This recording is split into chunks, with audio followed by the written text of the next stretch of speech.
Hey, this is WhyBeAre with BeamNG.drive, and today we're going to be taking a look at the mod that adds the Toyota Celica GT4 to the game. We have 4 versions available: the low-end budget, the WRC version, and the street version, which is the normal version of the car, and that sounds like the perfect one to start with. And we're at the top of a hill. We're going to go down the hill using this thing and hopefully not fall off the edge too many times. There we go. That took a minute to start up. So I'll give you guys a quick look at the outside of this thing. Now, this is probably one of my favorite Celicas there are, because the one that came after this was more of an economy car sold as a sports car, and then the one that came before this just didn't look as cool as this one. This is a very nice looking car, especially for how old it is. Now, it does have custom engine sound, so I'll let you listen to that as I drive around for a little bit.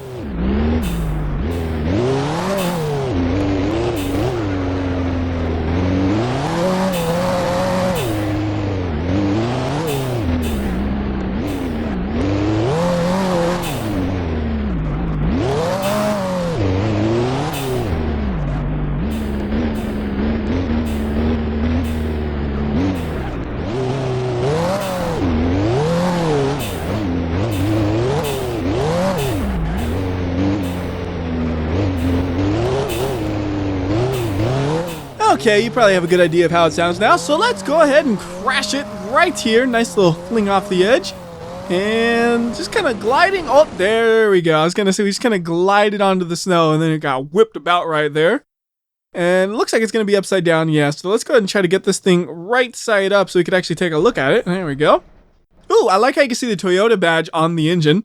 So there's the damage after you drop it off a cliff, I guess.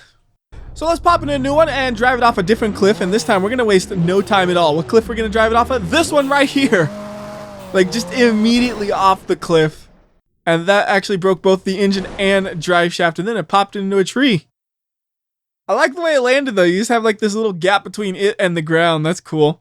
Alright, reset it up and then do one more of these. I'm liking these so far. We just got to find a different angle to do it at, so we'll go a little bit down the road this time. Just enough to get us a different angle, so like right here, good. And then straight off the edge. This one doesn't have a road we're gonna hit below. This one just goes straight to the trees, and it goes way down there. Alright, on fire, complete destruction to everything in this one. Wow, that was a long fall. So you've now seen the car crash 3 times and drive once, but I really didn't describe what it feels like to drive that first time because I was letting you guys listen to the way the engine sounds. So to me, this thing actually drives like what I would expect it to drive like. It's a little bit on the understeering side, but it has enough power and enough traction where you can just kind of dip one of the wheels in the dirt or just e-brake it a little bit like that to really get to dig into the corner a lot nicer, and it feels really good when you do that and you use the all-wheel drive's power to just pull you through it.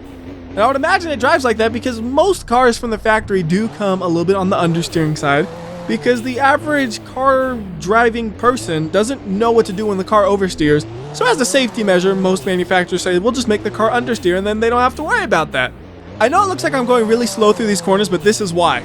If you go a little bit too fast, it's really easy to pop yourself into the air, and you ain't got no traction when you only got half a wheel on the ground.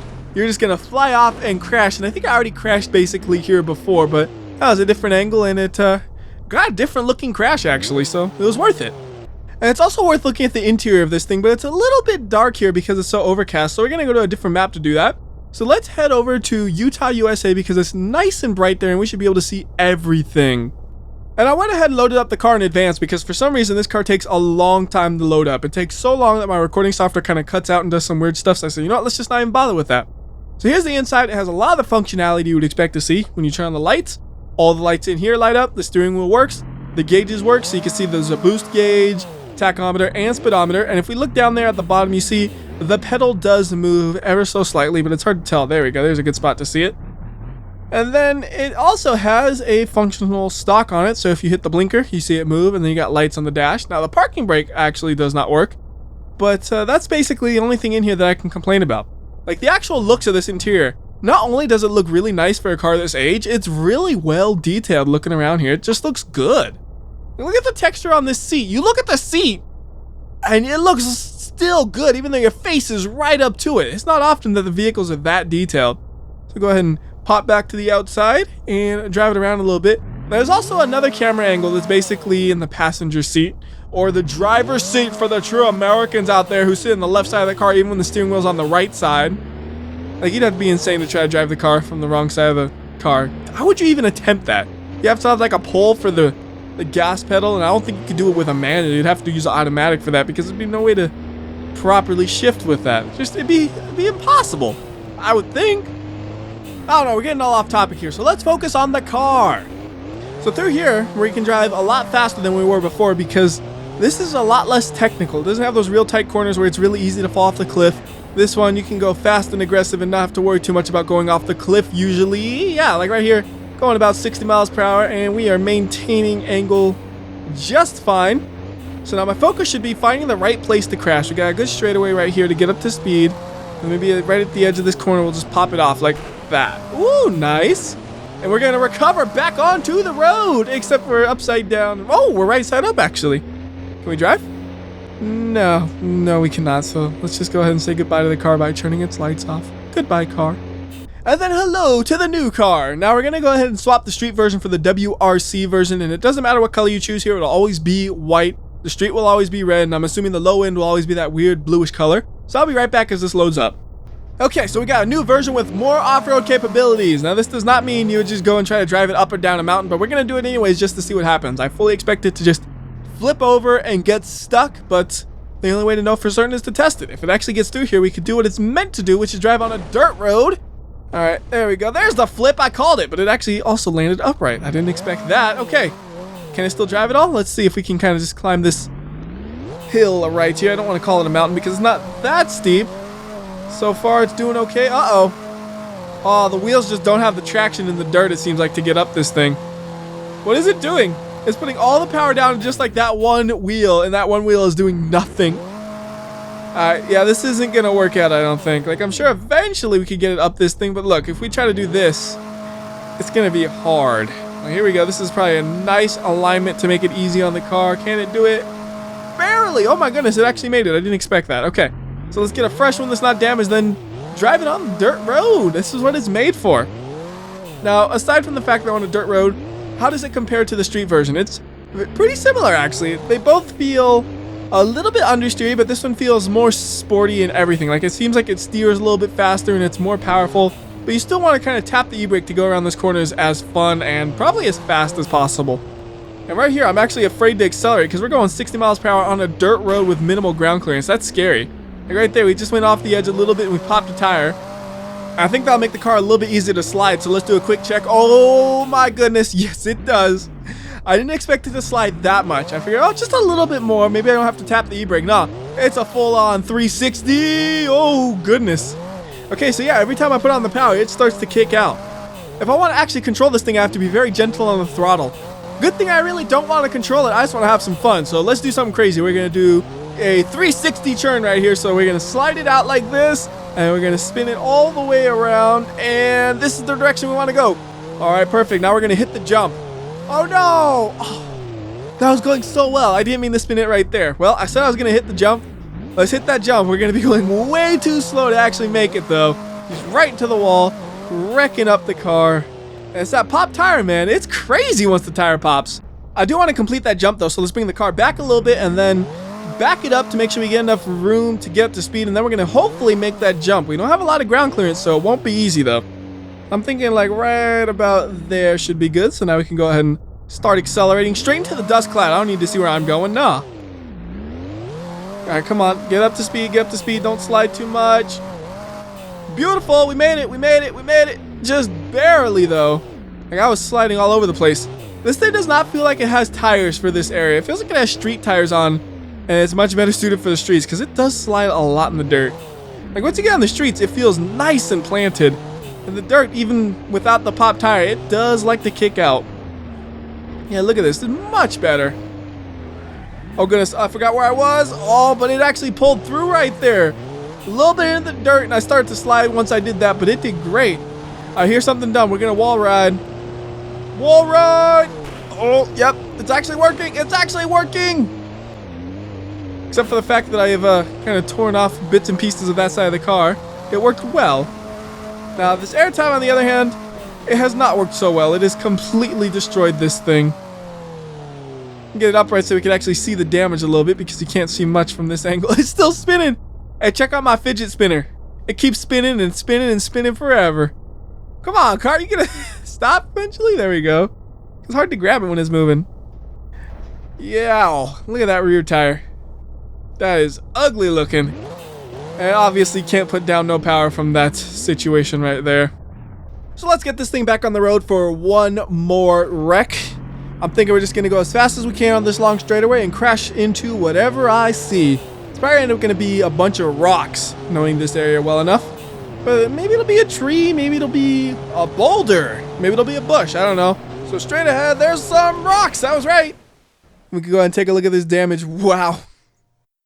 That whole front just got mangled from that impact. And then you look at the side, it's like the car got condensed down. So let's go ahead and head over to, let's just go to grid map to do a little bit more crash testing. We now have the low-end version, which doesn't have the wing and it has just regular steelies on it. It's basically a stripped down version of the street one. And we're going to start this off by doing a jump test, see how well it does there. And this thing actually starts to move once the boost builds up. It's still surprisingly fast. So there we go, big jump, and drive shaft broken, engine off, main engine broken, everything broke from that jump. This car does not like to do the jumps, even though it doesn't look that badly damaged. All right, we'll reset it. And then the next thing we'll do is just crash into one of these big ol' blocks right here, just straight into it. Main engine broken. So this thing is a little bit fragile, because most cars will usually continue driving after impact like that, but not this one. It said, I'm done. Can't drive me no more.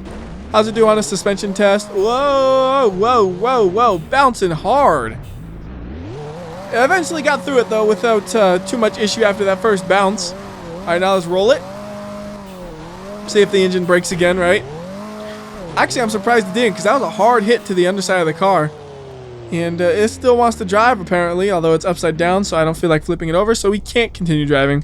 Also, I just noticed the drive shaft kind of goes to nothing, right? Like you have the drive shaft going to the transmission, but what's the transmission go to? The engine somehow, right? I don't know how though. Like, does it have some sort of crazy connector I'm not noticing, like to do all-wheel drive, or is it just kind of not quite implemented? I don't know. Anyways, look at that engine. 2000 twin entry turbo by Toyota. Like, at least it has a custom engine, which I like. Let's drive this thing, no hood needed. Straight into another barricade. I see it. Target locked and target destroyed. Except I was the one that was destroyed. The target's perfectly fine. Yeah, this thing breaks pretty easy, unfortunately. I will say that. But one thing I haven't mentioned is what happens when you hit the E key. Super speed mode engaged. I guarantee you that this was not going to drive afterwards. Yep, drive shaft broken, main engine broken. Nothing you would be able to drive after that, though. It just flattened the car. And I think that about does it for grid map. We're going to go ahead and finish this video up by going to brutal slope and then a leap of death. We'll start with brutal slope and we'll see just how fast we can get this thing. And before I get going, I want to mention one thing. Normally when I do a video for a vehicle, I'll go through the parts menu, look for any extra parts and all that. I did not for this one because the parts don't actually work. Like it says wide body fender, you click on it and you just have no fender.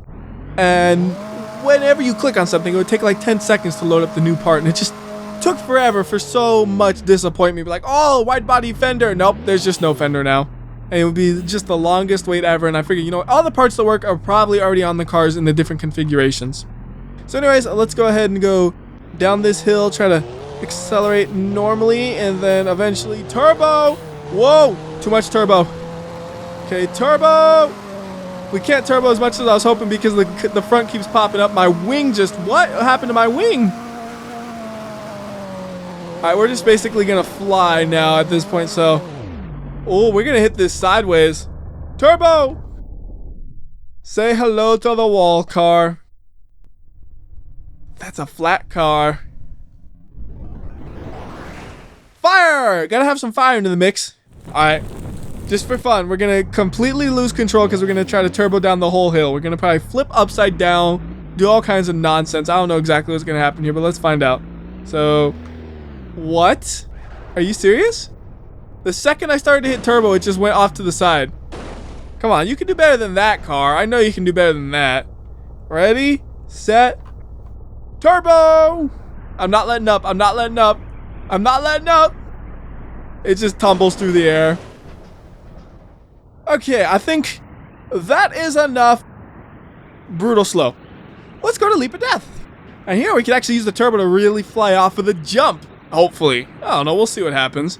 So. Before I get going, I want to mention one thing. Normally, when I do a video for a vehicle, I'll go through the parts menu, look for any extra parts and all that. I did not for this one because the parts don't actually work. Like it says wide body fender, you click on it and you just have no fender. And whenever you click on something, it would take like 10 seconds to load up the new part, and it just took forever for so much disappointment. Be like, oh, wide body fender. Nope, there's just no fender now. And it would be just the longest wait ever. And I figured, you know, all the parts that work are probably already on the cars in the different configurations. So anyways, let's go ahead and go down this hill, try to accelerate normally, and then eventually turbo. Whoa, too much turbo. Okay, turbo. We can't turbo as much as I was hoping because the front keeps popping up. My wing just, what happened to my wing? All right, we're just basically gonna fly now at this point, so. Oh, we're gonna hit this sideways. Turbo! Say hello to the wall, car. That's a flat car. Fire! Gotta have some fire into the mix. Alright, just for fun, we're gonna try one more thing. We're just gonna hit the turbo magic button immediately and see if the car just kind of tumbles through the air or what. So, go, turbo magic! Whoa, okay, the car decided to go to the right side. Ha! Now I got a missile just heading towards the ground. This is amazing. This is amazing. It's spiraling so beautifully. And now it just exploded into a billion parts going everywhere. And oh my goodness, I have a lot of speed still. Okay, that's enough of brutal slope. Let's just go ahead and head to Leap of Death. And we want to start at the top as always. We're going to do 2 jumps, one with the turbo boost, one without. First one is going to be the one with the turbo, so we're just going to hit it and then see how far we fly. We might actually hit straight into the water. I don't know. It depends how this thing goes through the air. Oh, this thing's actually... It like lost a lot of its forward momentum already. It's just kind of diving straight down. Interesting. Normally if you were going that fast, you would probably make it to the water. This one, nah. Huh. Alright, there's a couple of impacts, parts flying, and gonna hit the water off that first impact then. That was weird. It just kind of looked like when it was flying, it gave up. Huh. Alright, let's go ahead and respawn this and try again. This time no turbo. I gotta keep this thing straight, which is actually really hard because these tires have no traction in the dirt. Like I'm all super gentle, and then go. Like once I hit the ramp, I had a little bit of traction, but until then it was just, please don't roll over, please don't crash, just stay straight, and it did. It thankfully did, because I was so gentle with that throttle. Alright, we smushed it on both sides, and then we'll let it fall all the way to the bottom if it'll get there. Is it going to get stuck right here? Yes, it will. So that'll do it for this video. Till next time, it's WhyBeAre. I'll see ya.